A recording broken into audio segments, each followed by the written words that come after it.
So I have first person is, I think it's Jen Williamson, but I'm I think scrolling. Dr. Jen Williamson is the first person listed to speak. Please go ahead. The data is clear. The SRO program harms marginalized students more often, but it also harms non-marginalized students. The only thing keeping this program alive is willful ignorance of the facts and an inhumane disregard for the safety and security for students who need our protection the most. The question you will need to answer tonight is, what is your cutoff point for harm? Are you okay with harm to children as long as they're Black? Are you okay with harm to children as long as they're LGBTQ? Are you okay with harm to children as long as they're neurodiverse? Are you okay with harm to any child as long as there are other kids that get fist bumps in the hallways? Fist bumps and high fives are not enough to compensate for the harm that more frequently happens to BIPOC, LGBTQ, and disabled students by SROs. Stories of cops doing yoga won't reverse the trauma of harassment by or the mistrust of law enforcement. Friendly, emotional support dogs won't undo the damage of a criminal record. Enough is enough. Board members, you have the power to stop this harmful program. First and foremost, you have the power to value our children's safety and security. But if you are okay with saying 3 days before Juneteenth that the needs of Black children are not a priority in this district, then vote to keep the SRO program. If you want to send a message to the LGBTQ community during the month of Pride that their comfort and safety are not something you are interested in, then vote to keep the SRO program. If you want to perpetuate the existing belief that Maple Run schools are inadequately keeping our disabled kids protected, then vote to keep the SRO program. However, if you want to uphold the core values of this district, then you must remove SROs from our schools.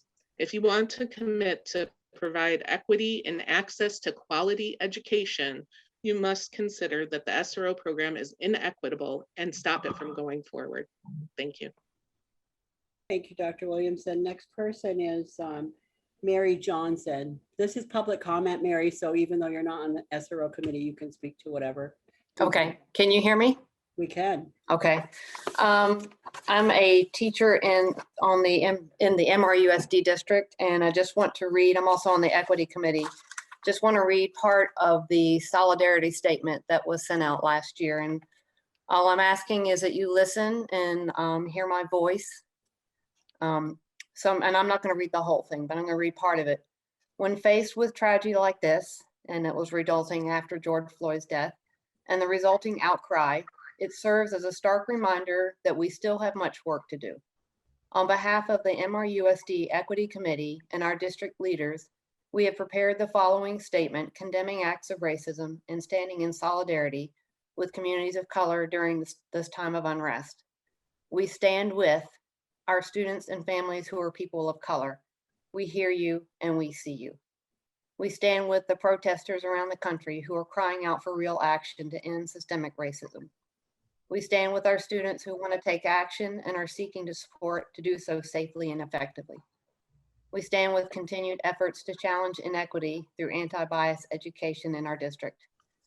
And finally, we stand with Governor Phil Scott, who is responding by forming a racial equity task force in Vermont and says, for those who see the national protests and feel disdain instead of sympathy, just know the reactions we're seeing in cities around the country are the results of decades, actually centuries of calls for help that went unheard. And I just want to go back to the first one. We stand with our students and families who are people of color. We hear you and we see you. I guess for me, I'm feeling that as a district, I'd like us to walk the talk. If we are going to say to students, Black and brown students, that we see you, we hear you, then we need an environment where they feel safe and they felt seen and they felt heard. And so I ask you is how is having an SRO officer fit that? And this is my opinion is that I would prefer to have someone who is trained, such a mental health counselor, another special educator, to truly help all students feel safe. Thank you. Thank you, Mary. For those that just came in, if you wish to speak, you need to sign into the chat. And we're limiting your discussion to 2 minutes per topic. Next person is Jeffrey Nelson. Jeffrey? Are you still there? Yes, thank you. Good afternoon, folks. I did do my homework, and so I have watched the past 5 hours of the last 2 meetings where the committee got together, and I appreciate your calm and deliberation. I know you weren't able to achieve all of the tasks within the time that was given, and I do find that in this case, of course, unfortunate, because one of the most important parts to me that you weren't able to get to was the place in which those police services belong. And I, as a taxpayer and a citizen, absolutely do not believe that the presence and the occupation of a hostile presence belongs in a school. And that is very basic. And the point could not be made clearer by the reference to a police officer as a troop. It is not a war on our students that should be waged. It is the students' progression and eventual matriculation into society in general. It should be about health and welfare. It is not an outreach program to foster positive relations for the law enforcement in general. This is not a jobs program. This is not an outreach. This is not a feel-good fundraiser. And the people that are trained for many years in higher education to serve ethically the needs of those students, that is who should be at the school. And it is a slap in the face to every person that has been educated in any school system, but especially graduated from college, if the training that is required and the specific subject matter expertise that is displayed does not meet that moment. And so obviously, I do not feel that police officers in their current training deserve that. If you have someone who happens to be a police officer who desires to be a social worker or a counselor, by all means, they have the option to fulfill that job professionally, responsibly, and leave the force serve in that capacity. Until then, one type of training does not equal all of the others. Thank you. Thank you. The next person is Brian Delorier. Thank you. Good evening. I'm a parent, 2 current middle school kids. Well, I'm no longer a teacher. I did teach for 9 years in the Maple Run District, and for several other years at other schools like Winooski and Burlington High School. Just want to share one personal experience that I had as a teacher that really has nothing to do with the SRO program, but that I do think can offer a perspective on the importance of the potential good impact of a program on all students. I started a year with a brand new group of 7th graders. During those first few weeks, I was getting to know them. They were getting to know me, and they were generally on their best behavior. It was that honeymoon period. About a month into the new year, a guidance counselor asked me to stop by her office to have a quick chat. I was shocked and a little heartbroken that one of my students was uncomfortable because of me. Maybe I was their first male teacher, or maybe they didn't have a father at home. Maybe it was because I had a loud voice, or because I was constantly moving about the class. Maybe it was because I called on them during class and they didn't want to speak. It didn't really matter why the problem existed. I was definitely taken aback and I wanted to fix the problem. No teacher wants a student to feel uncomfortable, especially if it's because of them. We had a few options. We could remove me from the classroom. We could remove the student, or we could do the hard work of trying to understand and make the situation better. I regularly met with the guidance counselor periodically over the next few months. The student also met with that guidance counselor separately. While the student did need to work on understanding me, the real impetus was on me, the adult, to better understand them. Ultimately, the student worked past those feelings of discomfort and the issue was resolved. Misunderstandings, mistrust, and fear are rarely alleviated or eliminated by temporary avoidance. Had I been removed from that classroom, that student would have eventually had another male teacher and then another one. Likewise, a smart and better SRO program has the potential opportunity to remove mistrust and fear of police in children. If children do fear police officers and we do not work to better that situation while they're young, will it be any better when they're adults? An outstanding SRO program holds the promise to make lives better. Thank you. Thank you. Next person is Angie Sturm. Angie? Hi there, thank you. I've been following the issue since before the committee was formed and am especially eager to see the progress that this committee has come up with, because I see it as one of the very few anti-racist things we can actually do that is concrete in our community to remove the SROs from school. When a bunch of us came with our concerns about the program, someone came up with the idea to do the study committee, and my heart sunk a little because it felt maybe like death by committee. So here we are, and we're ready to distill a lot of work that a lot of people have done and a lot of discussion that has ensued, much of which has not been easy at all. And I know that this is a process. I implore the school board to think about this very concise anti-racist action that we can do in taking the police officers out of our schools.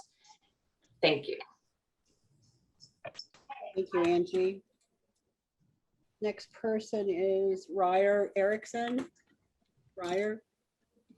Thank you. To the distinguished members of the Maple Run School Board, after months of research and work today, you'll hear the results of the SRO committee. You will be able to take their research and recommendations and make a decision on the future of the SRO program at Maple Run. I wanted to take just a little bit of time today to tell the board some undeniable facts. In Vermont, Black students are 5 times as likely to be arrested by police in their schools than their white peers. That number is also 5% for Franklin County. However, in Maple Run, students are actually 6 times, Black students are actually 6 times as likely to be arrested than their white peers. Of all the members of the SRO committee, there wasn't a single American-born BIPOC member on the board. That lens I have, a lens is very much impacted by this topic, was absent. And the reason that's important is because, as Mr. Brian Delorier pointed out, there seems to be a lack of knowledge about the difference between systemic oppression and the reason why Black parents have to teach their children to be scared of police. We see it every day in this country with George Floyd, Tamir Rice, and countless others.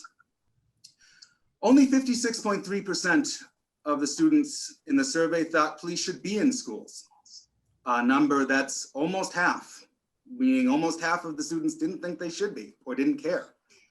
Both Champlain Valley and Montpelier-Roxbury school districts had similar committees this year and decided to end their SRO programs, as did Burlington. Maple Run's mission statement is the following. The Maple Run Unified School District is where inquiring minds, compassionate hearts, creative expression, healthy lives, and service to the community develop so all can learn, achieve, and succeed. This is not possible with a police officer in school.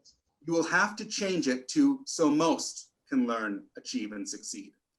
Your core values are as follows.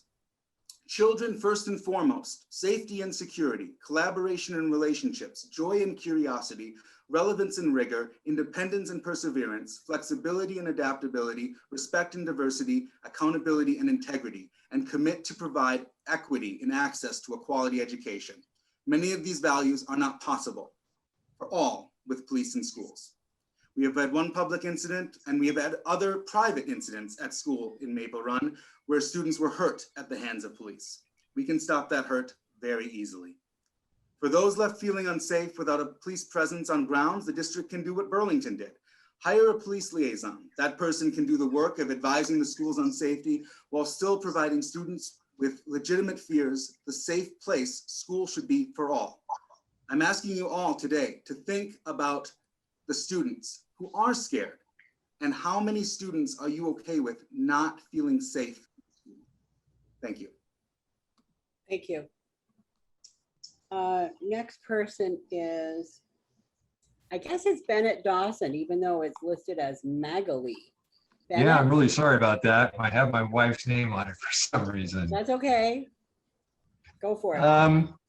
Thank you so much. I remember when this started, the SRO program.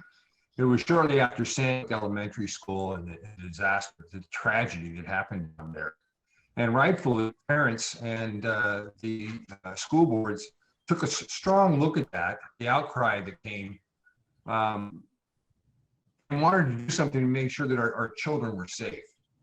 I was part of the deliberations, and it was decided, rather than having teachers be able to concealed carry in our school, that the majority of people would rather have a police officer there to help protect the schools in the case of a mass shooter wanting to come in and hurt our children.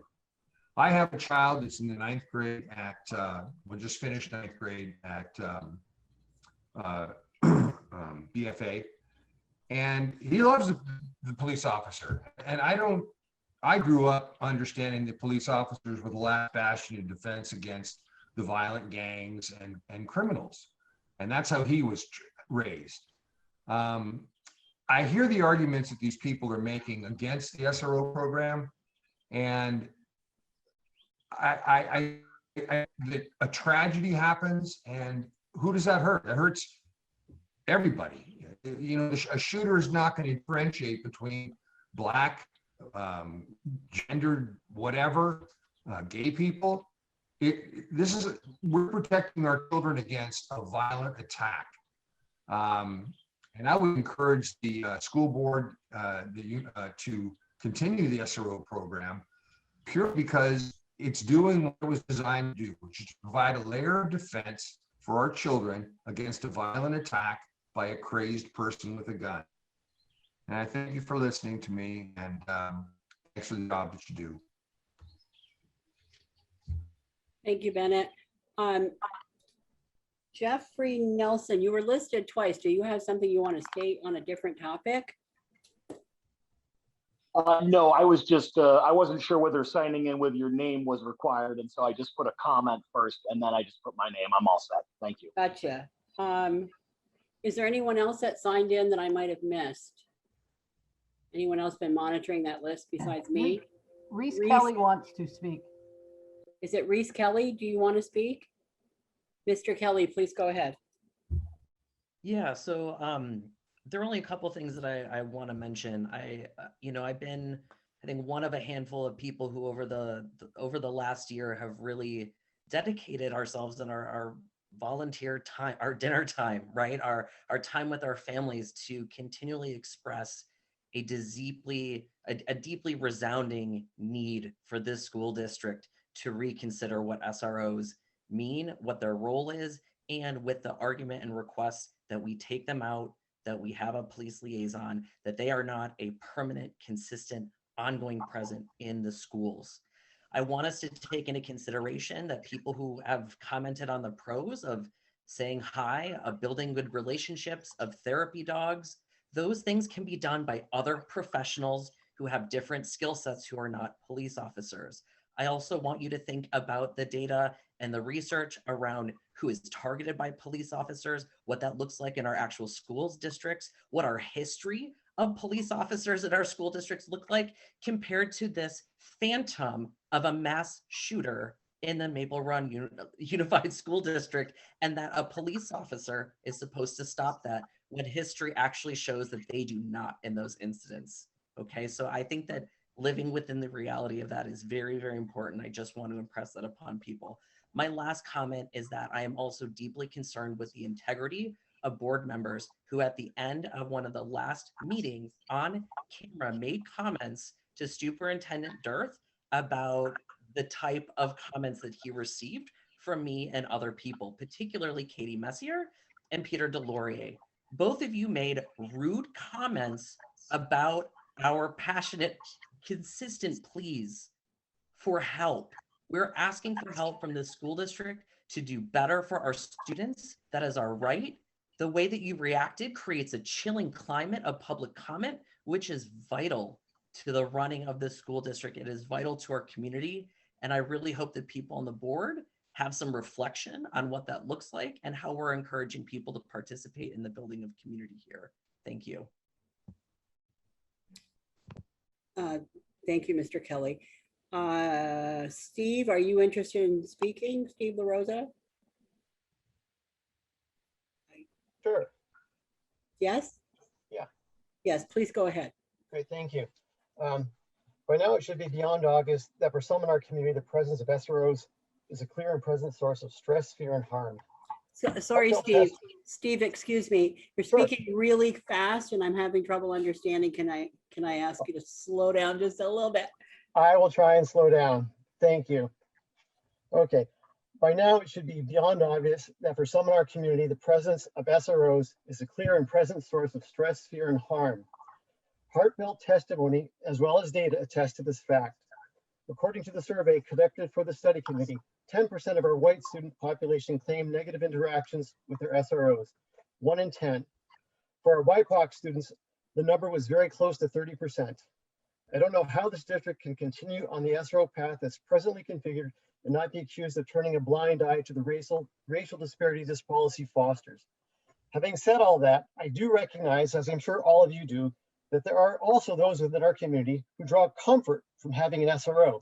The point is as a district, our charge, your charge, has to be how best to accommodate everyone. This sentiment is reflected in the Maple Run mission statement. It's painted onto the boardroom wall at the central office. I won't read it, but it does remind us that all of us need to learn, achieve, and succeed. Emphasis on all. I would argue that if we can't make a good faith effort to accommodate both those who draw comfort from SROs, as well as those who feel less safe in our halls and classrooms because of SROs, you may as well paint over those words in the boardroom and start writing something else. Over the years, our schools have recognized the differences among us, be they physical or emotional challenges, gender inequities, or food allergies. Time and again, we have risen to these challenges and worked on solutions to make our schools more inclusive. I firmly believe that reasonable and better alternatives to the SRO program exist and are within the reach if only we are willing to put in the work. I acknowledge just how challenging this vote will likely be for most of you. I'm embarrassed to say that after 5 years as a school board member, I never gave much thought to the SRO program in our schools. This all changed for me and perhaps for some of you last summer when voices from within our community began to speak out about the harm this program brought to them and their families. Please recognize these voices. Please consider advancing the notion that we can do better and that alternatives do exist and take into account the concerns of everyone. Thanks so much for your time. Thank you, Steve. Do I have everyone now, or are there other people that wish to speak? Anyone else? Just let me check the chat just to make sure I've cut everyone. I believe I do have everyone. One last opportunity, just in case. Okay, hearing no one and seeing no other names in the chat, I'm going to close out the visitors section of the agenda. Thank you all for your commentary. Next item on the agenda is the consent agenda. There are 2 items on that, the June 2nd minutes and the staff changes. Does anyone have anything they'd wish to pull out for discussion? Hearing none, I'm going to request that we adopt the consent agenda as submitted. Next item on the agenda is old business. Doesn't seem very old though, does it? The SRO committee recommendation. So first of all, on behalf of the school board, I would like to thank the SRO committee. Emma Mulvaney-Stanek was the facilitator and the co-chairs were Shannon Trainer and John Nichols. Members of the committee, Sarah Biggie, Mike Holflick, sorry about how I screwed up that name, Connor Powell, Alexis Hoyt, Martin Catan, Leah Fitzgerald, George, can't read my own writing. Help me with George's last name, please. Murphy. Thank you, George Murphy, Bob Gissel, and Kathy Fuller. I know that this group of 11 people plus Emma spent countless hours working through all the information from the past, the present, and coming up with future recommendations. Emma and I had a brief email conversation, and I believe the co-chairs with Emma facilitating are going to be giving the report. Report's going to be about 20 minutes long, and then we'll have about 10 minutes for the board to ask questions of the committee. At the end of that section, the committee's work will be done. The board is not going to be deciding on this tonight. Just know that we need to digest this information just like everyone else does. And so Emma, Shannon, and John, I'm going to turn it over to you. And right now my clock says it's about 6:30-ish. So I'm not going to hold you to the second, obviously, but I'd like you folks to be respectful of the time and try to stay within the time constraints that we've allotted, please. Of course. Thank you, Nilda and the board. My name is Emma Mulvaney-Stanek, and I am going to serve really in the background, and our co-chairs will take the lead. And I just asked Shannon and John to let me know when you'd like to slide share. We put some slides together to summarize the information just because there's multiple learning styles out there. And I also, last thing I'll quickly say is the report offered to the board last week is also now on the SRO Study Committee's website. So folks can look there, as well as 2 dissent statements from committee members, as well as some documentation, some back and forth the committee had with making final edits to the report. And with that, Shannon and John. Okay, I'll start, John, if that's okay. Absolutely.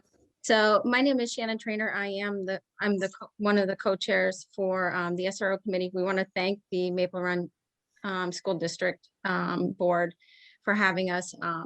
This was definitely a challenge, and it was very eye-opening for a lot of things for our committee this year. It took 5 months, I believe, we have spent doing this. It's like I said, it's definitely been challenging. John, feel free to chime in anytime. Emma, I'm waiting for your slides to come up so that we can. Okay, got it. Okay, got it. I didn't know if that was my cue. It kind of cues us a little bit. Sorry. Got it. Yep, I'm ready. Hold on one second. Okay. Oops, sorry. Performance anxiety. All right, here we go.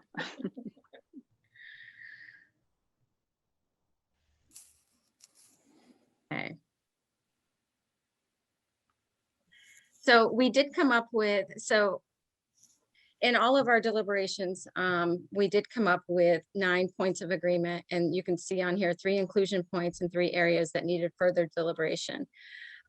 This has definitely been it's going to be an ongoing evolution and examination of everything. And we ask that the school board continue our work.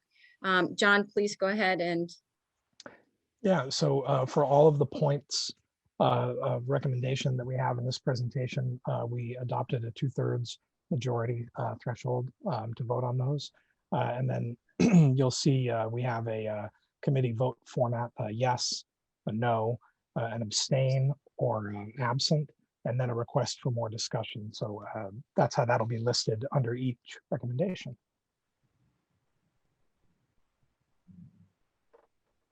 Okay, so John and I are going to go back and forth, so that way you'll hear just not my voice, you'll hear John's as well, because he's very well spoken.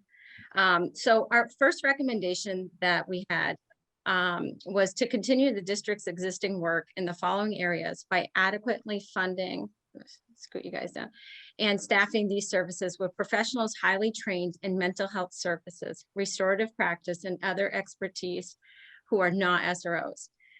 And there was 3 points that we had underneath this recommendation.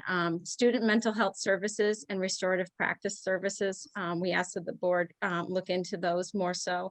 conduct a district analysis of students and staffing mental health and behavioral needs. And we did ask for add more therapy dogs. There were quite a few students and actually staff that said the therapy dogs were very supportive and helpful. And it's not necessarily part of the SRO program, but just in general therapy dogs. And our committee voted unanimously as this is one of our recommendations. And then the second recommendation is to further examine the impact of the SRO program on BIPOC, LGBTQIA+, gender expansive students with disabilities, and other impacted students by directly engaging them beyond the outreach work conducted by this committee. When we, as part of our work, we issued a survey to students in the Maple Run School District. And looking at that data was often somewhat challenging because of some of the ways we had to organize the identifying questions, protecting privacy and things like that. And it was suggested at a couple of the meetings that we perhaps there could be some outreach work specifically to communities who are most impacted by SRO programs. And we voted to recommend that that outreach continue. The third recommendation was to modify and better define the SRO job duties as follows. We did hear from many people that campus safety was the biggest duties of the SRO. So we did look at that, and that was to coordinate and provide physical safety measures to protect Maple Run Unified School District campuses from internal and external threats. We did add the internal part onto there because it wasn't just external threats, as there could be somebody in the school already that could pose a threat. Coordinate communication necessary to inform all school community members regarding campus safety concerns. Conduct safety planning and reviews for the school officials, or excuse me, with school officials. So that was just really coordinating with the school officials and making plans and recommendations for that. Support students involved in the highest level of mental health risk incidents in coordination with other school professional staff. Now, this was brought up. This was not just a student having a bad day. This point wasn't, it was true crisis in a situation where somebody could be harmed, and they're asking the SRO to step in for that safety. Provide other physical campus safety duties as necessary. Something like that. We were talking about, traffic safety, the policing in the morning, directing traffic and different things like that. The committee voted 10 of us agreeing with it and 1 abstaining from the vote. And then underneath that, there was a legal enforcement, which was anything that the police officer is legally mandated by law to those duties. And on that one, our committee voted unanimously on that one.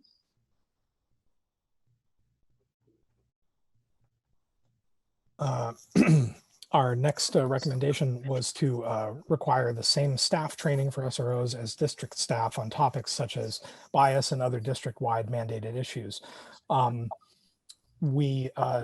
part of our investigation, we just realized that there may be some, not necessarily that it may be some benefit in what's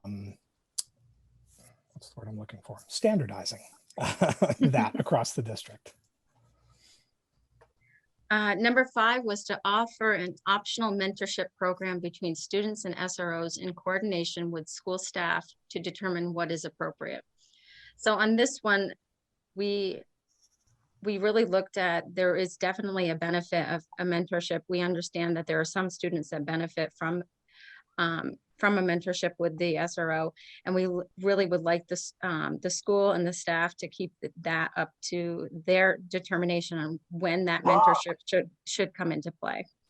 And that vote was 10 for this option, and then one member was absent. So Connor, he was absent for part of the second half of our meeting on the 3rd.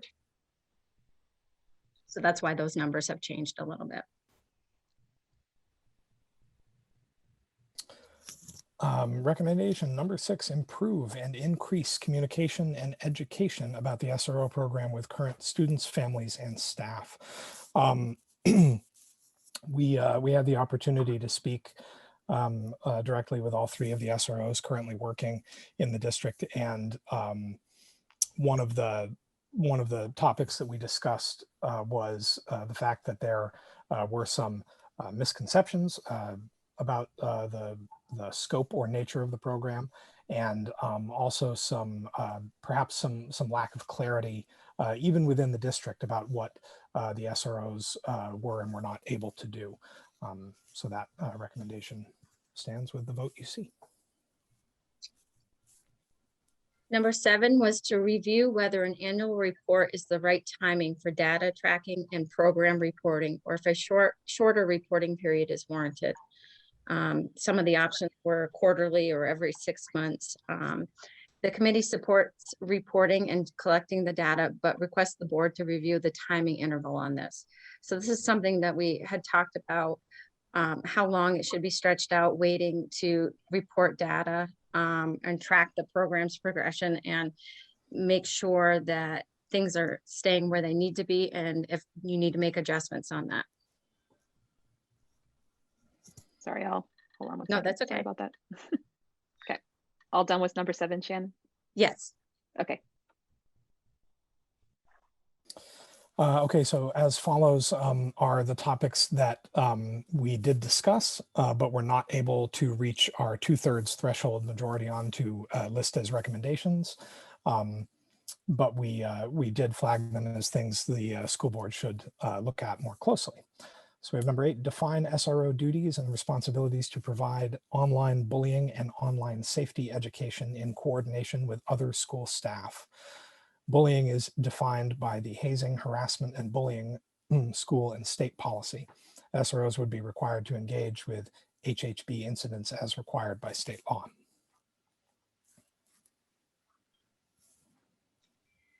Number 9 was to define the SRO duties and responsibilities regarding involvement in home visits, student visits cases, and determine whether these duties are best completed by an SRO professional. These duties are currently being performed by SROs according to the MOU with the district and the SRO interview conducted by the committee. So that is one of the things that when John and I met with the SROs, they go with somebody from the school to do the home visits or the well visits. Our committee also discussed included exploring how to accommodate students who do not wish to have contact with the SRO and whether these duties are necessary and appropriate to assign to an SRO. And you could see the committee vote, we were looking for definitely for more research on this and input.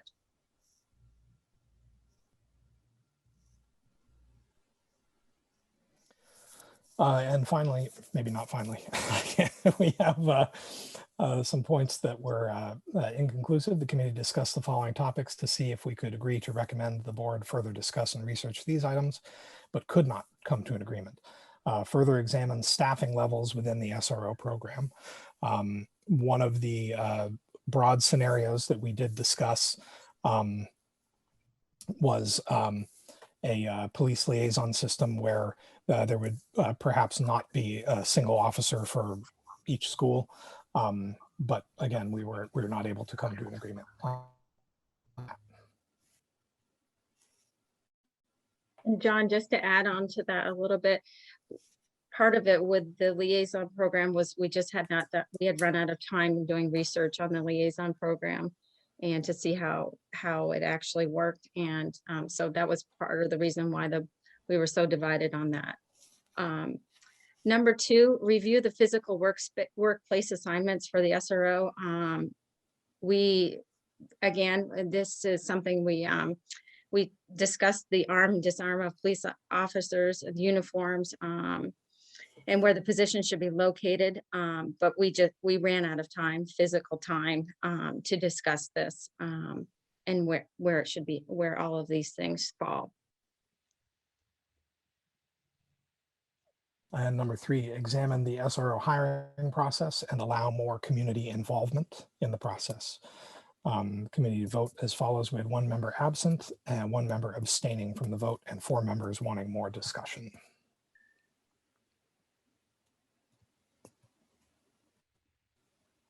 So the following are further research and deliberations needed. The committee discussed the following topics to see if we could agree to recommend the board further discuss and research these items, but we could not come to an agreement on this. And they were Shannon, I'm just going to jump in. Sorry. This is a Yeah, duplication slide. it I'm is. sorry. Yep. It's just a test. Okay, moving on. No, I just realized that. Sorry. Yep. Okay. So final reflection, the complexity of the topics and the partial discussion by committee due to the process constraints. That was definitely, the topic is very complex. Everyone knows that. We understood that as a committee, and we just really we ran out of time. Even the 5 months that we committed to this, it's an ongoing process, that is for sure. And evolving. John, do you want me just to read these or do you go through? You want to go? I can hop in. Yeah, we can go Okay.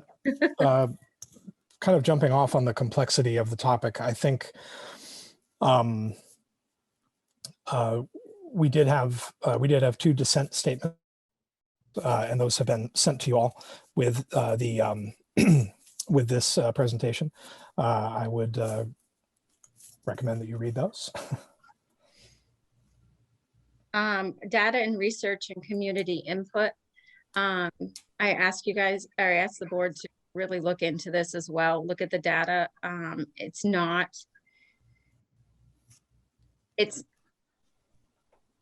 It's there, but that is not the only thing that we use for our decisions. That is definitely not the only thing. We did research on everything, and we looked at the community input on that as well. These recommendations are certainly a beginning,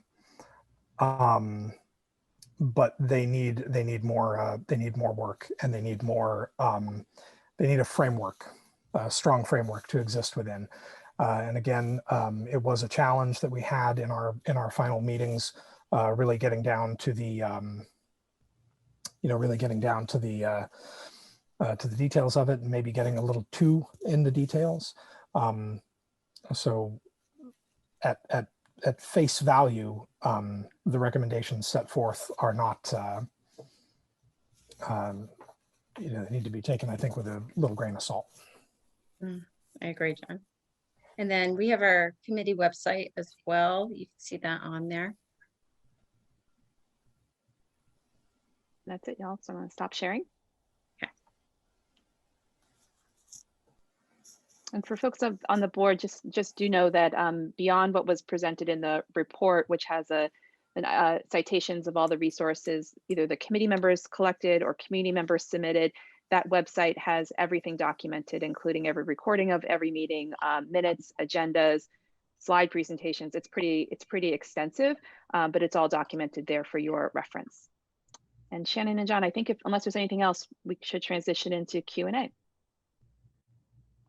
Right. So just for a second, thank you, Emma, Shannon, and John for that presentation.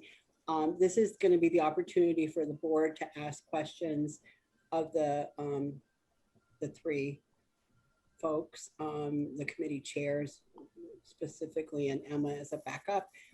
So does the board have any questions at this time? If you can just kind of like raise your hand or give me a sign. This would be the opportunity. Joanna? Hi, my first question is around the abstentions. Could you kind of give us some understanding as to what people's motivations were to abstain from voting, please?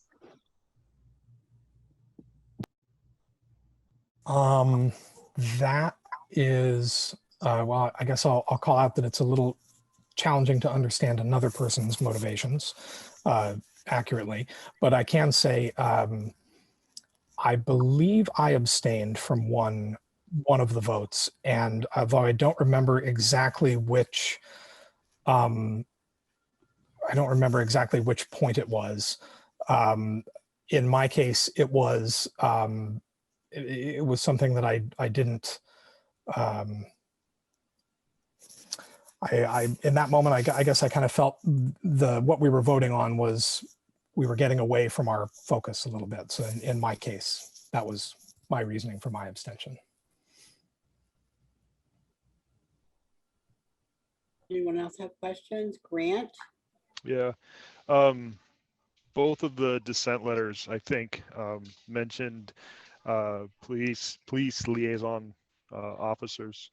How does that title differ from SRO? I think that's my main question, because I think that was one of the points that maybe you guys didn't get to deliberate quite as much as you had hoped. So if we're going to pick up on that, I think that could give us a head start. At least, Shannon, do you mind if I? No, go ahead. I'll follow after. Yeah. At least for my part, I was viewing the police liaison role as a way to kind of, a way to preserve preserve and optimize what is necessary about the relationship and communication between a school district and a police department. One of the things that we talked about and learned about was until the SRO program existed, there were times where perhaps something was happening out in the greater community, and the police found out about it and they go, oh gosh, we really would have loved to have known that before, because we could have made this recommendation or that recommendation. And then also in terms of, the safety of security of the campuses. So that position recognizes the benefit of that kind of relationship, but it also recognizes the fact that a constant police presence in school can be harmful to some students and is harmful to some students in this district. So that framework was a way to kind of try and have it both ways, but it's complex, and so we weren't able to get as deep into it as some would have liked. So just a follow up, maybe, when I envision an SRO, I think of a, uniformed police officer in the school, in the hallway of the school, there every day, there's a presence. What should I think of? What should be my mental image when I think of a liaison officer? Is it still, a person in a uniform in a school, or is it something different? That was part of our, yeah. So, sorry, I wanted to Grant, let you take on. So just going back to the liaison. So we didn't have enough time to deliberate on that because that was not something that was brought up until the very end. Okay. It is a program that Burlington has, and it's a very new program. So it was designed by, that's whatever their district needed for that time. So I would ask the board, if you go the role of the liaison, is you need to customize something that is for our district and what works for our district. Myself personally, a liaison, I think part of the SRO now, they are a liaison, they're a police liaison. They're just present in the school. I would suspect that the liaison would not be positioned at the school if they're out, as the SRO is now. But it's going to be what you would draft from it, because it is a newer position, and we just, honestly, we just ran out of time. We just didn't discuss it. Okay. Thank you. Did I answer that, Grant? Everything? Yeah, I think so. It at least lets me know kind of where we're at with defining that role if we chose to in the future. Yeah, we definitely, as we touched on that topic, it was clear that some people, I think, had a clearer vision of what that position may or may not be than others, which I think is perhaps one of the reasons why we couldn't come to more agreement about it sooner.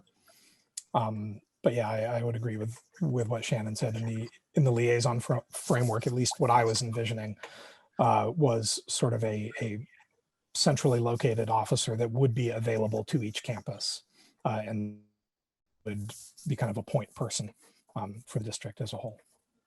And when we talk about uniforms and different things like that, that was one of the things we were not sure of what the legal, if they're legally required to wear a uniform and stuff. And I know like that's some of the things you'll have to work on. But like Lieutenant Talley, he's legally, they have to wear their body camera as well. So there's certain things that they have to do. And we, you know, that was one of the things legal, that's part of the legal part of it, whatever they have to, they're legally mandated to do. Any other questions from the board? I have one more question. Sure. When you guys were examining all the various alternatives, you know, we have a perceived threat from SROs from various individuals. Was there an indication that those individuals do not perceive, you know, some of the alternatives as a threat? So like a liaison officer or, you know, authority figures other than police officers, are they a substantially reduced threat level to those individuals that perceive police as a threat? Well, we have a good amount of data nationally available that points to that. And then we have our locally available anecdotal data that you know says people do. Some students do perceive the police officers as a threat or uneasy around them, or however it. I think it was phrased a couple of different ways. But we didn't investigate whether or not a different role would have a different outcome. But I would guess that it would, I guess is what I can say with certainty. And I do know that I agree with John, you know, we didn't go into that, but it's very strong from the folks that have been harmed from this, that the complete removal of the SRO from the school, maybe a liaison program might work better for them, but it is very clear that they do not want an SRO at the school. Thanks. Questions from the board?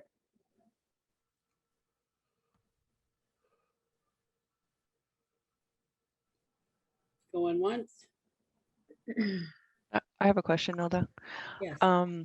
Shannon and John, I'm not sure if this was even, a lot of good information, and thank you for all your work. I really do appreciate it.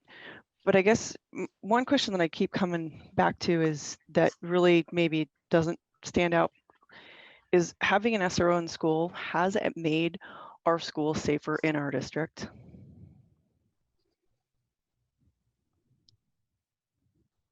Safer, I guess. Well, by having the SRO present, I guess just having SRO in general in the schools, since we've had them since mid 2000s, has their data been collected or looked at? Has it made our school safer? Has it, you know, I know from a administrative peace of mind sometimes. I mean, is there any data that saying that our school is safer with SROs versus without them? Are you looking, Nina, for physical safety or like students, like, so? I guess it's a very broad question, I guess, and you can answer it either way, because again, it could be depending on how the data is gathered and presented. But I guess in general, since we've had them, has there been any data presented saying since we've had an SRO, it's done A, B, and C, or since we've had SROs, I know we've had a lot of discussion about that too tonight, but I just would like to, is there any data indicating our schools are safer with SROs present? I would hesitate to say that there's any data that suggests that the schools are safer, but I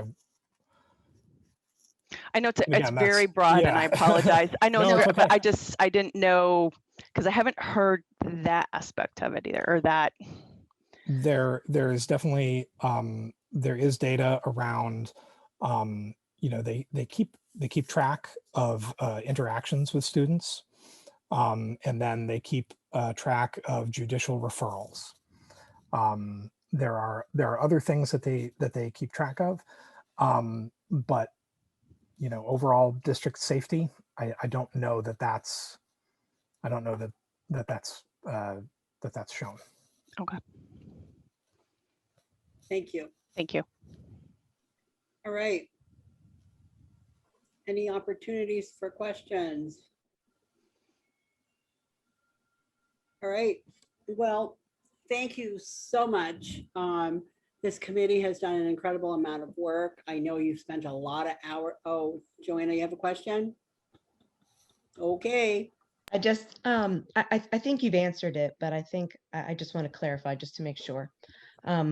I believe you put on there that one area that you were not able to reach consensus on was around the amount of coverage and the amount of hours per person. Is that you said it probably better than I'm stating it right now.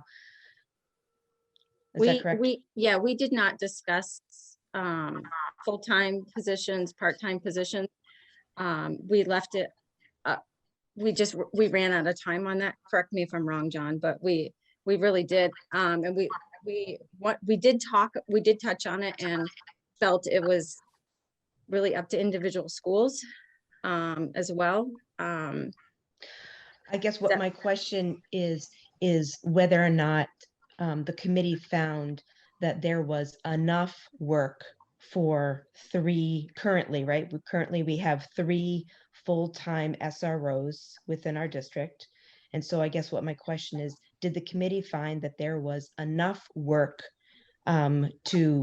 for 3 people, 3 full-time employees to be dedicated to in the school district currently? I think that kind of depends on the it depends on 2 things. Number one, it depends on the framework, a liaison versus an SRO. And I think the idea generally, at least my perception or my viewpoint is in the liaison framework, it would not need 3 individuals. However, when we had our meeting with the 3 current SROs, one thing we did learn is that the specific duties of each SRO are largely guided by the administration at the individual school. There were a few very broad duties that were common, but in a lot of cases, it was the administration at the individual schools that were asking for one thing or another. I agree with that. The duties at the 3 schools were not standardized, to use your word earlier. They were not standardized. Therefore, you wouldn't be able to comment on whether or not, and so at each of the schools, with each of these identified duties at each of the schools, did it appear as though a full-time officer was warranted at each of the schools? Does that make sense? And yeah, so in John and my personal thought is that in talking with the SROs, they are very busy during the day. They're handling whatever they need to for the school, for the individual schools. I'm a SATEC parent, so I know, talking with them, what their duties were, and they're filling in for positions that anything that the school needs. So if they're short-staffed, they help with that as well. So I felt in talking with the SROs that it was, they were very busy during the day. They were not just sitting around, so that they were needed. Shannon, can I just add one? Oh, sorry. They were being used to fill in other positions? Yeah, so one thing that they had during the pandemic, so school would not have to be closed down. One of the statements that they had was that they were a substitute teacher. So that classroom was able to be in school and the students were not sent home, because our school district, you have to have they met the requirement for that. So that officer stepped in that day and was a substitute teacher, or as my child says, a guest teacher in that classroom so that they could be in school that day. Okay. That doesn't seem like that's on the MOU with police state with the, with law enforcement and the school. That's actually a little bit concerning. I was just also Okay. going to add the reality of how intertwined some of these decision points were and how hard it was to untangle them. So, you know, depending on where the school district ultimately decides SROs are located is one thing that kind of intertwines with, are they armed or not? And then the legalities of that. And then further intertwined is, if you change the duties, you narrow them, you keep them the same, you expand them, that in and of itself should inform FTE status, the full-time equivalent status. And with the realities where current practice appears, where administrators are really tailoring the SRO on campus to do different items, the committee couldn't get quite there because there were all these intertwined pieces. So really, we stepped back and tried to define what duties could we come to agreement on to start to narrow and define a bit more, because that seemed like a pertinent and relevant first step. And we couldn't quite, or the committee, I should say, couldn't quite get fully there. So starting first with duties, and then that would hopefully inform placement, FTE, et cetera, which again is what the committee is handing now to the board, because they could not quite get to those answering those questions. Right, because they were not delineated at each of the schools clear enough. Okay, thank you. It's good to know. Okay, so I think we've reached more than reached the end of our time. Again, I want to thank the committee. I want to thank Shannon and John for co-chairing. I want to thank Emma for facilitating. You guys have done a lot of work. I've followed the communications along the way, and I've been to the website. There's a ton of resources on the website, and the presentation was very organized and logical, and we appreciate all that. And want to apologize to George Murphy for screwing up his name. I want to thank him again, and Bob Gissel and Kathy Fuller and Leah Fitzgerald, Martin Catan, Alexis Hoyt, Connor Powell, Mike Holbeck, Sarah Biggie. Again, lots of time spent on a project that we really needed some help with. So thank you all. We'll move on now to the next item on our agenda, and that is the retreat agenda. So we have, Sorry, Nilda. Yes, sir. What's the plan for coming back to this? And because I have questions that, you know, were not necessarily questions that I would have addressed to the committee, you know, like logistics type stuff. It'll be on the next. It'll be on the next agenda. We're just going to keep hitting this as an agenda item, and that's when I would ask questions to like administration, you, whoever else. That's how I see it. Yeah, Okay. I don't know. I mean, we're not going to prolong this forever, but we do need an opportunity to do that. Okay. And tonight wasn't the night for sure, because we just barely had the opportunity to digest it and hear it from the group. So I anticipate this being on the next agenda for sure. And we can just list it as possible action and determine as a group when we're ready to, you know, we had a lot to digest, a lot to consider. We may consider making a temporary decision with some follow-up later, because there's quite a bit of follow-up that we've been requested to do, and some of it I think we probably should do. So we'll have to look into all of those steps. So I think it's prudent for us to spend some time digesting it. Okay, thanks. Any other questions related to that process? Okay, good. So we're up to the retreat agenda. So we have a retreat scheduled for August 5th. So first question I want to ask is, if we have a retreat on August 5th, do we need to have a board meeting on August 4th? That's sort of probably a crazy question.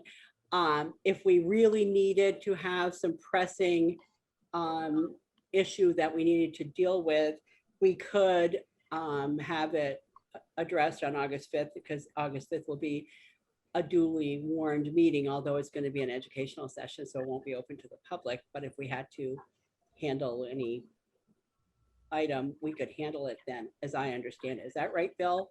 No. Kevin? Yeah. Am I hearing yes? Yes. I would suggest that you separate the two, actually, that if you needed I to can't, have- I'm having trouble hearing you, Bill, sorry. I would suggest that if you were going to need a meeting, that you separate them, that you Like don't do it at the same time that you're going to do the retreat.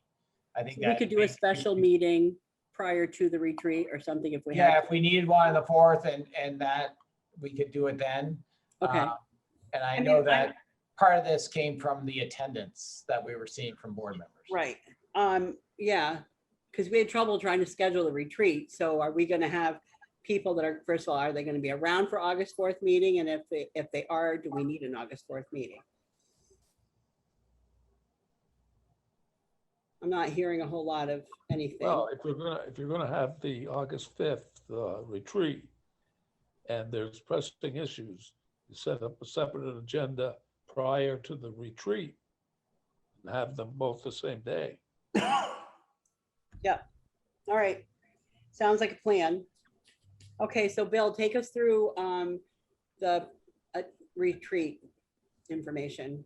So, yeah, no, I put together, thanks to everyone last meeting for going through the thought exchange and putting up your ideas. So I'm going to share my screen here in a minute to give you some of the results.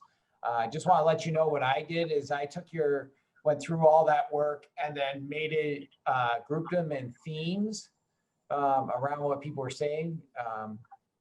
It does self-generate with artificial intelligence, but the way they've trained us is that it's better to put your own themes in there after you've done some reading. It's a good way to start with the artificial, but then to put it that way. So I want to show you a couple things. I'm going to share my screen. Does everyone see that word wall there? Yep. So there's two ways to look at the themes and the information. This is a word wall here, a word cloud that has, I'm looking at it by the importance that you all put to these words. So the larger the word, the larger for the comment it was within, you gave it a higher priority. So this is like, these are words that were in your highest priority areas of the themes. We're going to look at these another way in a minute. But if you wanted to look just by sheer number of times the word appeared in comments, I'm going to switch that right now. So some of these big words by priority were board, goals, etiquette, topics, important, show, transparent. When you see the same color, it means they were contained, like this impact, topics, lessons, learning, they were contained within the same thoughts. Okay, so they try to color these based on those links. And if I switch it to the number of times the word was seen, the word cloud would look something like this. So you would see that board was obviously there the most, but understanding, planning, goals, members, work, better, important, bias, those were some of the big words that were done that way. So that's one way to look at this qualitatively. The other way is to look at themes from all the thoughts. So I'm going to go to this other way of looking at it. And as I said, I made my this theme set called board topics and try to put all the thoughts into different themes based after reading them a couple of times through and using a coding methodology. The number one thing that came out that you as a board said were priorities was setting board goals and monitoring them. The second one was board relations. The third was board operations, communications, and internally and externally, community voice and engagement, and then social emotional learning, implicit bias, trauma, training. So training in any of those three areas. So by the priorities, how you rank those comments, that the top three were board goals, board relations, and board operations.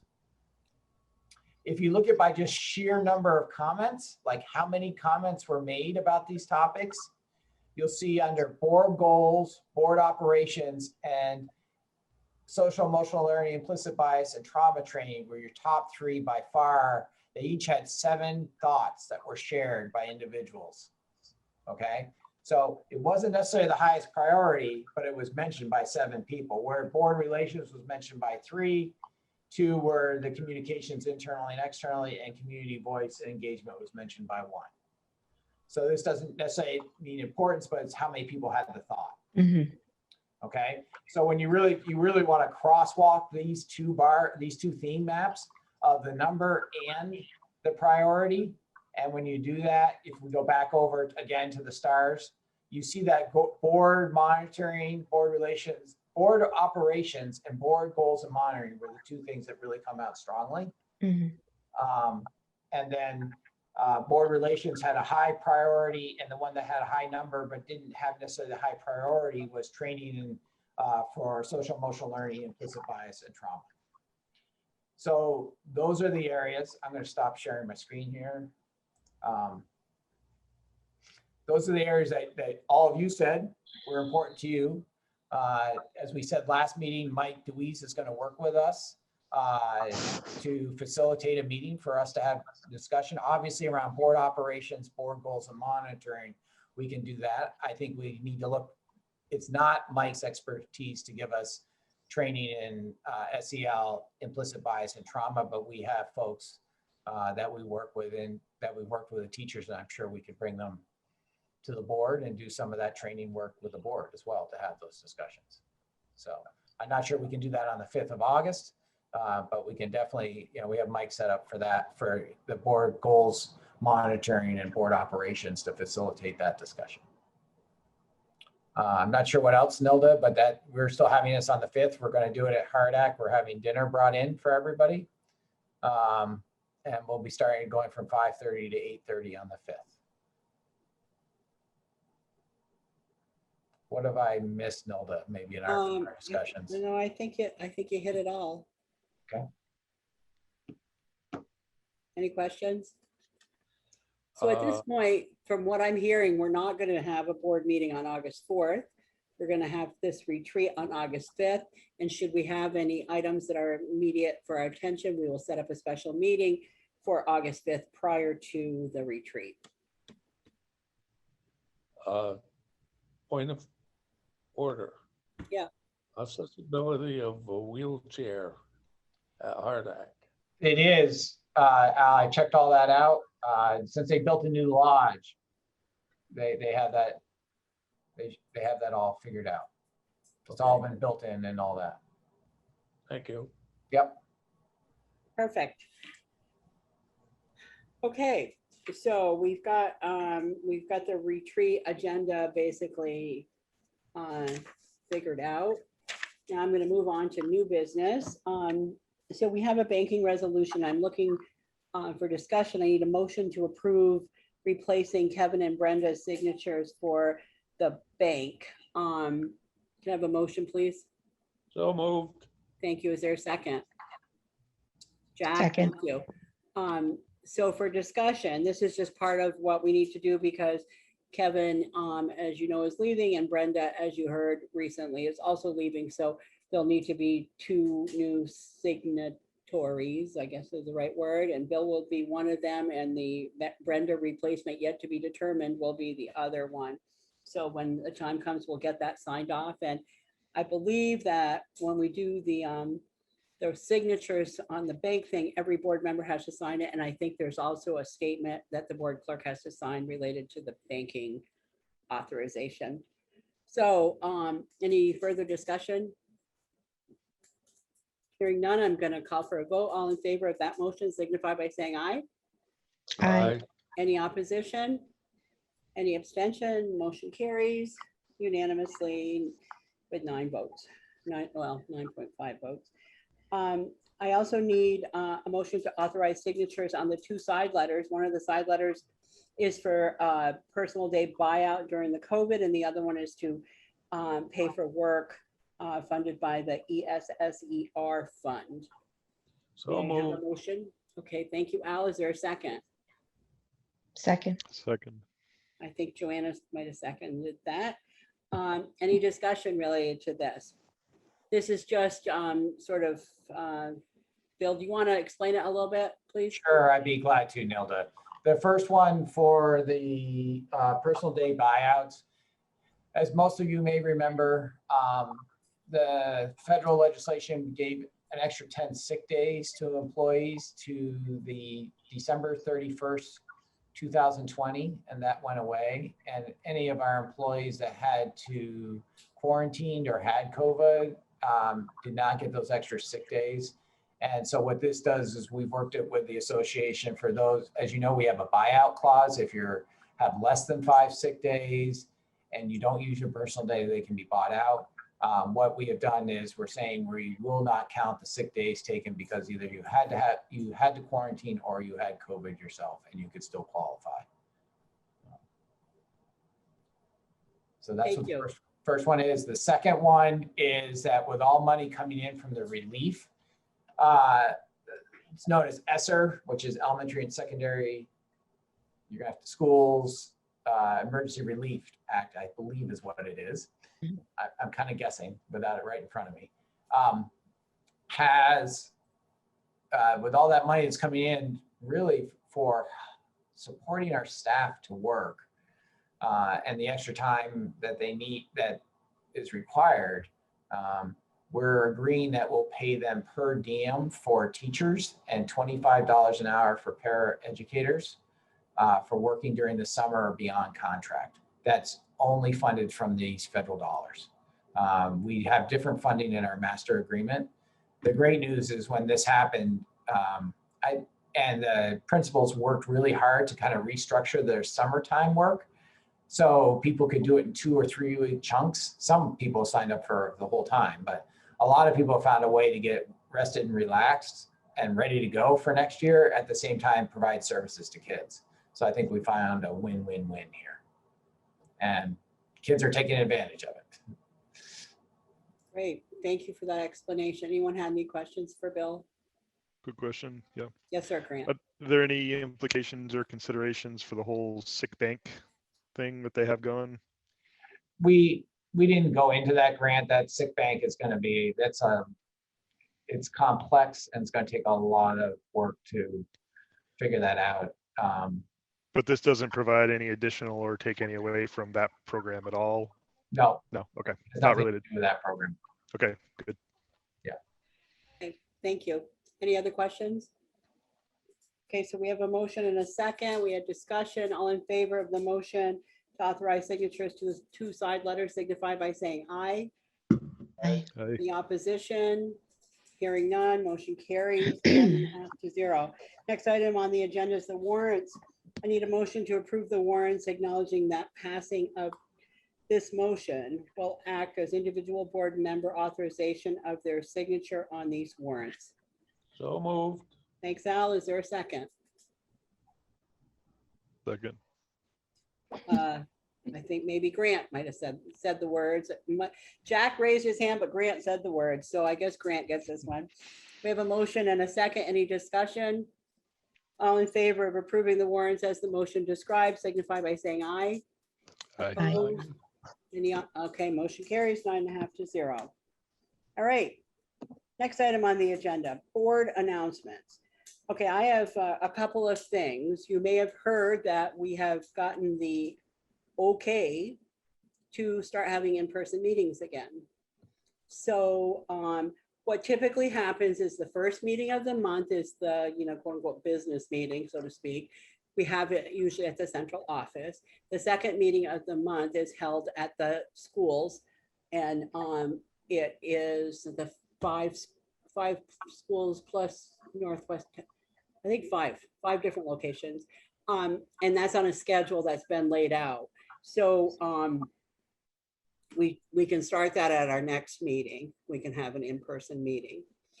So right now, for the month of July, we have a meeting scheduled for July 7th and July 21st. We said a few months ago that we wanted to keep those on the books in case we needed them. We had noted at that time that we typically do not have a meeting in July. We kind of stopped having July meetings because we have so many meetings and all the other times. And but we wanted to keep them on the books. when we were trying to schedule the retreat, July 7th and July 21st didn't work for everybody. So I'm thinking that some people are not going to be around.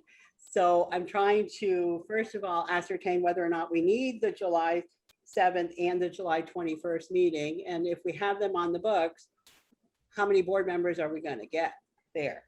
So I guess I'm just throwing that out there. July 7th, is that a date that people are going to be away or out of town or whatever? Raise your hand if you're not going to be around. No. Okay, I'm seeing one person. What about the 21st? So you're all going to be around. You just didn't want to have a retreat on this day. Nilda, I saw 2 on the 7th. I saw Grant and Jack. Oh, okay. Grant, I didn't. Just trying to help you out. I've got probably a little bigger Hollywood squares on. Okay. Okay. I mean, I would like to not have both meetings if we don't have to. No, I'm going to be a pain. I can't make it on the 7th, but I think it's important that we have meetings simply to keep the SRO ball rolling. I knew that was going to come up, so I don't mean to suggest that we're not going to keep that going. I'm just wondering if we need 2 meetings in the month of July, or we change it to a different date in July.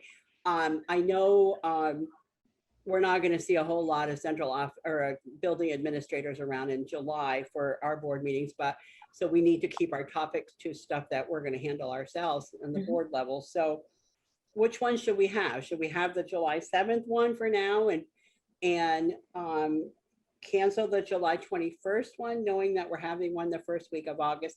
We definitely will have our second meeting in August because that's right before school starts, and we always want to have that meeting because that's our opportunity to do any last minute stuff. I'm not trying to swing this anyway. I'm available all these days, so I can do them all. I'm just trying to get a sense of what works for the majority. We do the July 7th meeting and skip the 21st of July. Okay, did you make a motion? I did. You did. Is there a second to that? I'll second. Thank you. Any discussion on that? All right, so let's have that July 7th meeting. Grant's going to call in from wherever he is. Burton Island. Some island in Maine or something with no Wi-Fi. So we'll have that meeting on July 7th. We'll cancel the meeting on July 21st. Obviously, if things come up and I don't anticipate anything, but stuff happens, we can do it, and we need to do the vote. So all of it, Al? Yes, sir. Because I did place a motion on the floor, we do have to vote on it. Yeah, just doing that right now, Al. All in favor of that motion to have the meeting on July 7th, cancel the meeting on July 21st, signify by saying aye. Aye. Any opposition? Okay, motion carries. We will have a meeting on July 7th, cancel July 21st. I'm going to trust that Bill and Brenda and everybody's going to make all that happen. Nilda, can I just Yes, give sir. a point of clarification? You kind of said it, but I have told the leadership team that July is a month off for them. I will be there. I may twist the arm of 1 or 2 of my fellow colleagues, but they deserve and well deserve, after the past 16 months, having their July as calm and quiet as possible. Yep. So I'm good with that. I just want everyone to know that. I want them at board meetings, but they really need their July. Yep. That's great. Okay, so we're in the board announcement section. Are there any other board members that need to make an announcement, please? Al? Yep. I would like to thank BFA and Collins Burley on behalf of the staff and residents here at Franklin County Rehab for the beautiful flowers that they sent up from graduation. They're beautiful. They're still thriving, and we're enjoying it. Thank you very much. It was such a pleasure. So thank you. Great. Anyone else? Joanna? I just want to say that the last week's festivities for the graduates at BFA, all being local, was just really great. I loved the prom being local. I loved the graduation, being outside. I loved our kids not being on Route 89. And I just hope that that's something that maybe we can try to replicate for next year, because I just thought it was beautiful, well done. The kids loved it. And, our kids should be going out to dinner at our own restaurants, not down in Burlington. And it's just much safer for everybody. So I just thought it was great. Thank you for that. And Joanna, thank you for representing us at the BFA graduation. I heard you did a great job. Oh, thanks. Everyone was very pleased with how it all went. And I heard it was record time for a BFA graduation, which is wonderful. It was excellent. And Beautiful thank you for the other board members who were present. I think Nina, you were at the town school, and Alicia, you were at city school, and Susan was at Fairfield, correct? Oh, she was not, oh, because of other stuff. Yes, thank you. Let's see, what other, I think you may all know this, but Susan's mother passed away a few days ago, and I think there's calling hours tomorrow night at the Healed Funeral Home and a service on Friday at St. Mary's Church. And if you've been in this community for any period of time, you have known Betty Casavant. She was actually a school nurse for a gazillion years at, I think, the town school, right? City? Okay. Not when I was there, or not when my kids were there, but prior to that. And then what else? Other board announcements, folks? Yeah, Nilda, I'd like to just say something. I just want to thank, the State Tech graduation was phenomenal. I just, Angela and Jason did a fantastic job. All the teachers did. How it was set up, it was very comfortable. I think people still practice the distancing, social distancing. And thank you, Angela, for having me hand out the diploma. My daughter was still mortified, and I'm still hearing about it. But oh, I could tell. But it was, I don't know. It was great. If we could do that every year, I just think it was perfect. I don't know if it was more work or less work, but it was just, I loved having it outside. It was beautiful. So well done. So thank everybody. Thank you for that. Anyone else? Grant. Yeah, just one more thank you to the SRO committee and all the other community members that have made a point to come out and comment over the last year or so, providing us with the information we need, always, being able to, take new learnings away and have something to look at after the meeting. The level of engagement from the community has been great. So thank you for that. Thank you. Any other? Well, I'd like to make an observation from afar. I sat up here at the rehab and had the opportunity of listening to grandparents that have talked about their grandchildren having such a wonderful time during graduation because of all the opportunities that they had to get together and have a good time. And I'd like to commend Brett Blanchard and his committee and Teresa Callan for such a great job on the whole thing. I mean, it was a wonderful just sitting here and hearing all the reports. So my congratulations to them. Oh, yeah. Teresa was definitely Johnny on the spot. When I went up to sign diplomas, I had to ask her if I could take them down to the central office where I was signing other diplomas, and she said, no way. You're not getting those diplomas out of my sight. She was protecting them for her other people.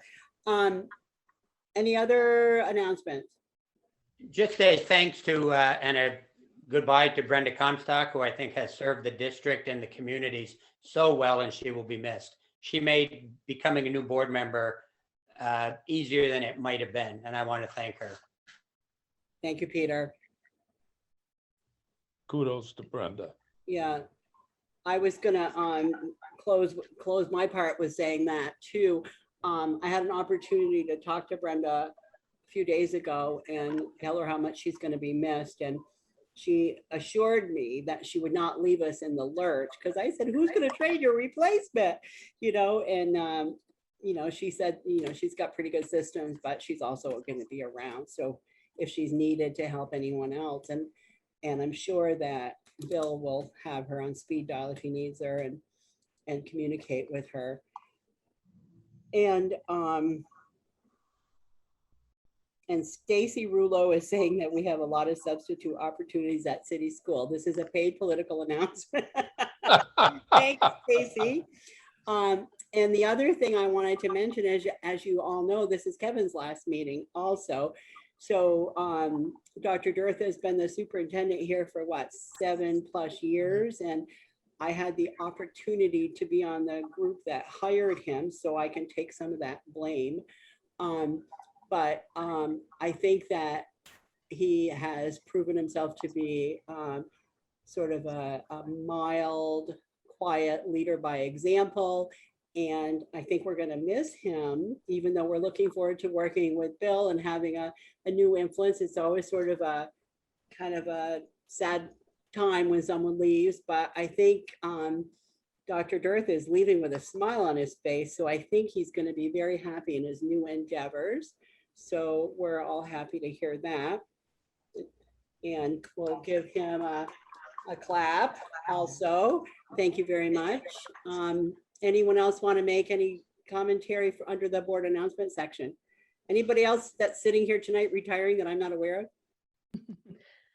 Well, I froth at the mouth, but I too would like to extend congratulations to Kevin, who's done a good job during his tenure here. And it's been a pleasure to work with you, Kevin. Thank you, Al. Thank you. The girls won the softball championships. Yeah. BFA girls. And the lacrosse girls are playing right now. Yep.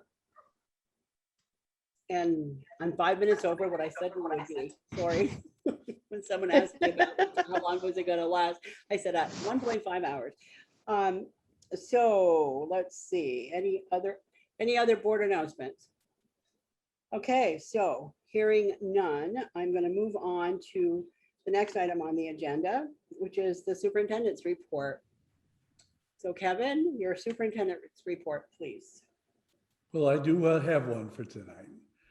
So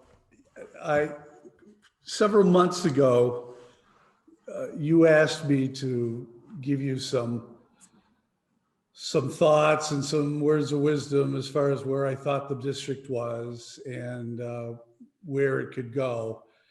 And at the time, I sent you a general email, but it was still in the midst of COVID, and I probably didn't specify everything I should have. And now that I'm at the end of my tenure, I've had more time to ponder that question and to think about what I would want to say to the board as I move on and as the district moves forward. So that's what I'm going to do tonight. I'll try to hit the past to a degree, the present, as well as the future. I will admit right from the beginning, I apologize for the length of what this message will be. One of my superintendent colleagues, when asked to describe me the other day in no more than 2 words, used the term quiet leadership. And it was interesting that Nilda mentioned that. When he asked to elaborate, he said, Kevin would rather spend the time getting things done than talking about it. And I guess part of that's true, but I don't try to talk a lot. I do try to listen. And I'm going to make up for all of that this evening on what I have to say. I take great pride in the school district. At times, I wonder if our community completely understands the gem they have. In my 45-year career, some of those in very large, wealthy school districts, I've never seen a district that has, offers, and cares so much for the kids. I really take very little credit for this. It's what's become because of the many good, hardworking people within and without the district who've worked together over the years. There is one thing I do want to take some credit for, and it comes with some history. when I took the position in the summer of 2014, the former Franklin Central Supervisory Union was in turmoil. There had been an issue with the former superintendent, which caused big rifts through the union. Faculty and staff were angry. The community was up in arms. There was a lack of trust. I remember one school board member admitting to me that he actually felt traumatized over these events and wasn't able to get over it easily. Administrators weren't especially getting along with each other and had some major differences in the direction of the SU, as well as the philosophy and the mission.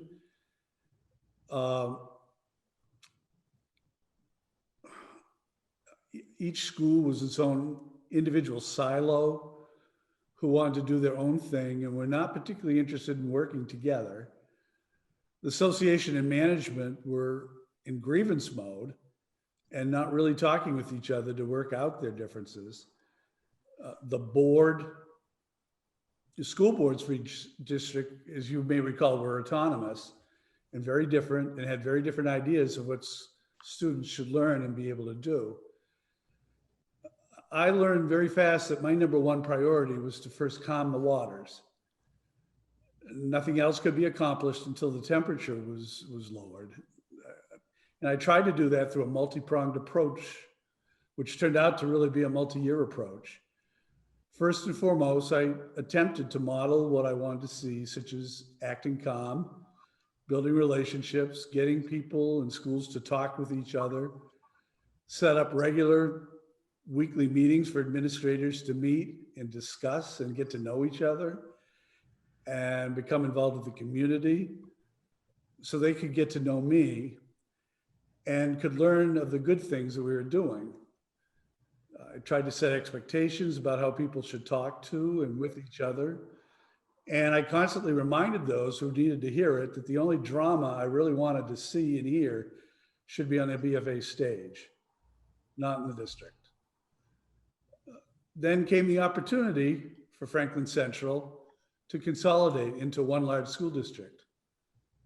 Along with former board chair Jim Farr, I was a major advocate for this to occur. I had a vision of a district working together as one, under one school board, with one mission, one set of core values, where schools communicated with each other. I knew that ultimately this would be best for our students and that the complete transformation of the system would create a synergy where the sum of the parts truly was greater than the whole. So 7 years later, this vision, in my humble opinion, has been successful beyond my wildest dreams. So that's not to say that we're there yet. We still have some challenges to complete the circle. We still need to do a better job to ensure equity for all students. We need to continue work on creating a sequential common curriculum and a more effective, seamless system of supports for our students. However, I think the system's now in place to make these happen. So there are two areas, however, that I have great concern about and that could derail this process unless they're dealt with immediately and strongly, in my opinion.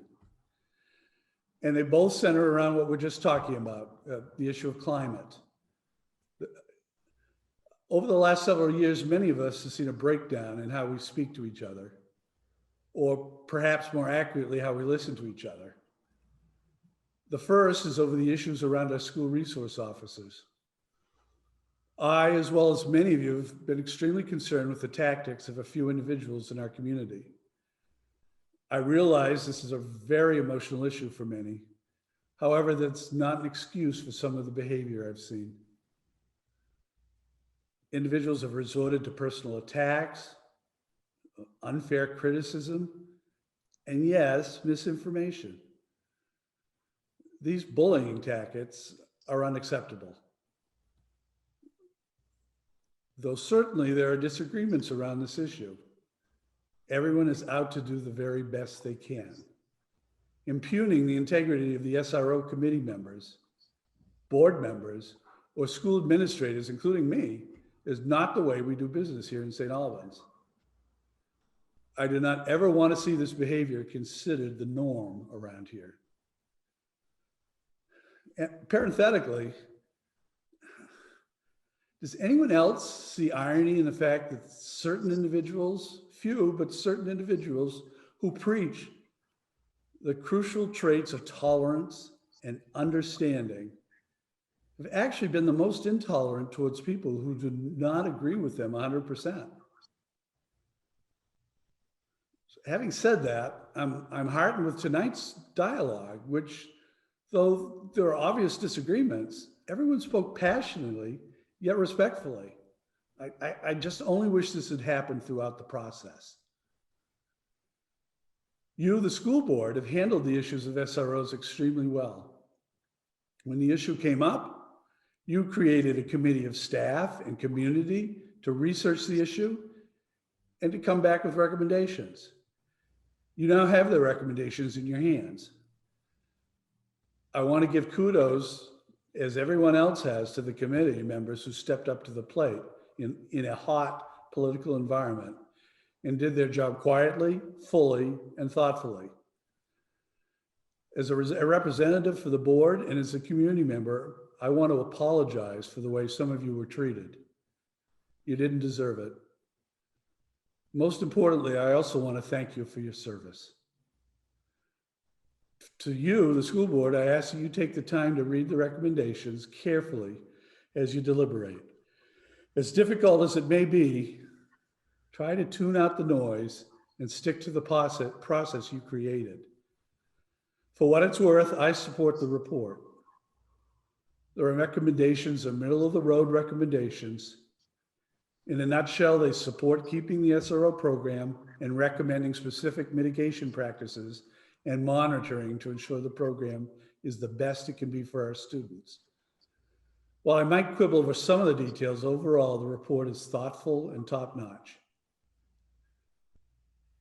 The second concern I have is a little bit more difficult, and it's around the school board itself.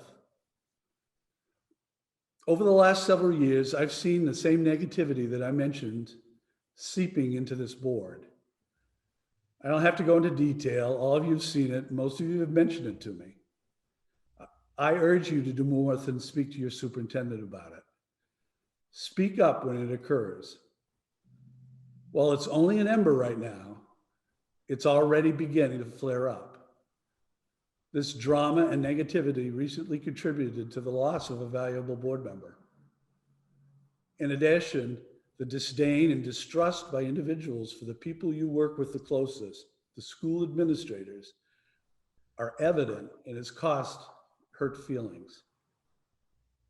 I sincerely hope that in some form or another, this topic can be discussed at your upcoming retreat, so that this board can return to the board of several years ago that was honored by the Vermont School Boards Association with the Exceptional School Board Leadership Award for the state of Vermont.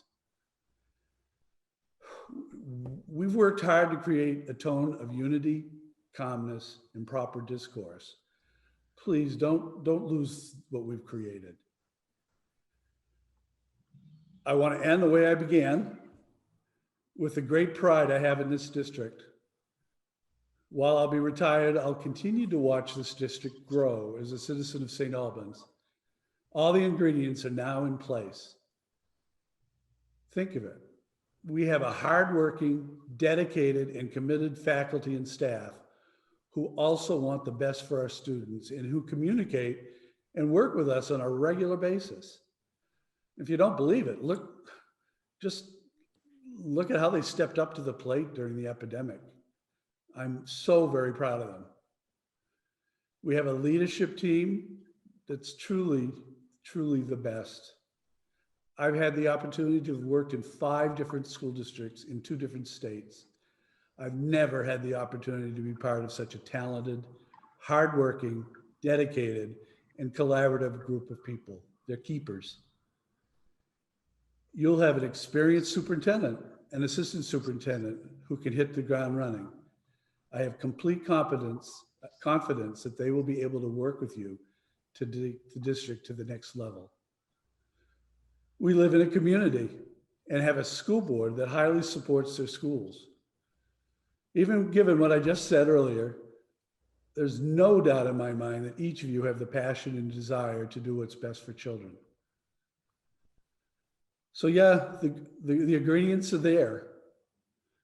Now it's your job to nourish it, monitor results, support your staff, stick to your roles and responsibilities and completely follow your code of ethics. Set a tone of collaboration. Be kind. Don't accept bad behavior.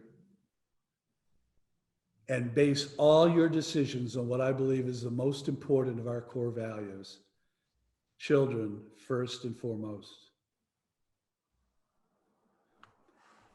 So thank you and good luck, and I'll be watching.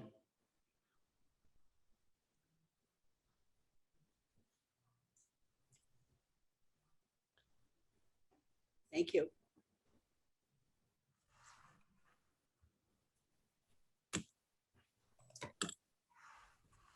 So, next item on our agenda is agenda items for future meetings. We have implicit bias training, anti-racism training, recovery update, 5-year plan, IT study, in-person meeting. We can take that one off because we're going to start that next thing. Obviously, we're going to work on the SRO report. We don't need to add that as a future item. That's obvious. Any other items that we need to add? Katie. I'm just letting you know that my dad's computer died. He sent me a message. Okay. Good to know. Thank you. Yeah. Any other items for future agenda? Okay, hearing none. There is no need for an executive session. Is there any other business to come before the board? Hearing no other business, this meeting is adjourned and the recording needs to be stopped.